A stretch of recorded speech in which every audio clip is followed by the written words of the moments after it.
Hello বন্ধুরা, D উষা চ্যানেলে সবাইকে স্বাগত। এই যে আমি আমার বর এবং আমার মেয়ে চললাম পুজোর বাজার করতে। মেয়ে তো আগেই দৌড়াচ্ছে, দেখতে পাচ্ছেন। তার আগে আমাদের আসার আগে দেখতে পাচ্ছেন টোটো দাঁড়িয়ে আছে। ওই টোটোতে মেয়ে তো আগেই উঠে গেলাম, বড় উঠলো, আমিও উঠে গেলাম। তার মধ্যে একটু তো আমাদেরকে রাস্তাগুলো দেখিয়ে নিয়ে যাচ্ছি। চারিদিকটা অবস্থা বেশি দেখাতে পারছি না, কারণ মেয়ে এটা ওটা জিজ্ঞেস করতেই আছে, এটা কি মা, এটা কি মা। আসলে চারিদিকে প্যান্ডেল হচ্ছে তো সেই জন্য জিজ্ঞেস করছে, আর বিশেষ করে উৎসাহ হচ্ছে। এই যে এটা আমাদের এখানে ডিস্ট্রিক্ট, আসানসোল ডিস্ট্রিক্ট হসপিটাল। এখানে প্রচুর লোকের ভিড় হয়। আজকেও প্রচুর ভিড় ছিল অবশ্য, কারণ রাস্তা এত জাম যে কিছু বলার নেই।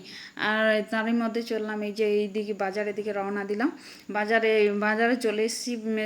এবারে মেয়েকে বলছি একটু নামো, এই দিক থেকে নামো, কারণ ওইদিকে নামলে অবশ্য গাড়ি পেরোচ্ছে, ধাক্কা লেগে যেতে পারে। আমিও নেমে গেলাম। এবারে তারই মধ্যে আমার বরের দিকে একটু ক্যামেরাটা করে নিলাম। অটো ভাড়া দিয়ে এবারে বাজারের দিকে আমরা রওনা দিচ্ছি। যেখান থেকে আমরা বাজারটা শুরু করছি সেখানে হচ্ছে হোলসেল রেটে সব কিছু পাওয়া যায়। অবশ্য কম রেটে পাওয়া যায় বলে এখানে আমার খুব ভালো লাগে, আর এখানটা ফাঁকাও থাকে। অবশ্য নতুন যারা আসে তারা ওই বড় বাজারের দিকেই ঢুকে। বড় বাজারের দিকে ঢুকলে তো ভিড় এত প্রচুর ভিড় থাকে। সেই জন্য আমরা যারা লোকালের মধ্যে আমরা এখান থেকে বাজারটা শুরু করি অবশ্য, কারণ রেট যেখানে কম পাবো সেখানে তো মানে আগে দৌড়াবো। এই যে চারিদিকে দেখতে পাচ্ছেন পুজোর জামা কাপড় ঝুলছে, আর আমার আগের গানটা মনে পড়ে যাচ্ছে যেটা আমি শর্টে দিয়েছিলাম। এই যে তারই মধ্যে দেখতে পাচ্ছেন বিশ্বকর্মা মূর্তি দেখতে পাচ্ছি। মেয়েকে দেখালাম, দেখো চারিদিকে কেমন লাগছে দেখতে। তার মধ্যে এই যে দোকানে চলে এসেছি, দোকানের দিকে এবারে ঢুকছি।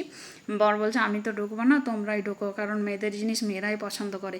আমি পছন্দ করতেও পারবো না, দেখতেও পারবো না, তোমরা দেখো, আমি বাইরে থাকছি। এই যে মেয়ে বসে পড়লো, এবার আমিও বসবো। ছেলেটা এমনভাবে তাকাচ্ছে যেন আমি কোনো অপরাধ করেছি। দেখুন, এই যে দেখুন, এই শাড়ির কালারটা কি সুন্দর বলুন তো। অবশ্য আমি নিজের জন্য ভেবেছিলাম নেব, কিন্তু শাড়িটা সেরকম ছিল না, খসখস করছিল, সেই জন্য নিলাম না। আর এদিকে শাশুড়ি মায়ের শাড়ি দেখছি পুরো একদম ফিকে ফিকে, সেই জন্য আমার পছন্দ লাগলো না সেগুলো। তার মধ্যে চলে এলাম দোকান থেকে বেরিয়ে ছোলা বাটার দোকান। এই দোকান হচ্ছে খুব বিখ্যাত, মাধুরী, আসানসোলে মাধুরীর দোকান। এখানে অবশ্যই যারা নতুন আছো তারা অবশ্যই এখানে যদি আসেন অবশ্যই মাধুরীর দোকানে ঢুকবেন। কি টেস্টি ছোলা বাটা, তার মধ্যে সবজিটা আরও টেস্টি, যেমন রং তেমন টেস্টি।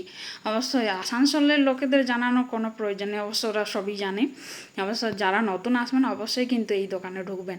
তার মধ্যে এই যে দেখুন, আমাদের ফিরতে সন্ধে হয়ে গেল প্রায়। এই যে আমাদের যে এখানের প্যান্ডেলটা দেখিয়ে দিলাম, চারিদিকে প্যান্ডেল হচ্ছে, দেখাতে পারলাম না, সামনের প্যান্ডেলটাই দেখালাম আমাদের এখানেরটাই।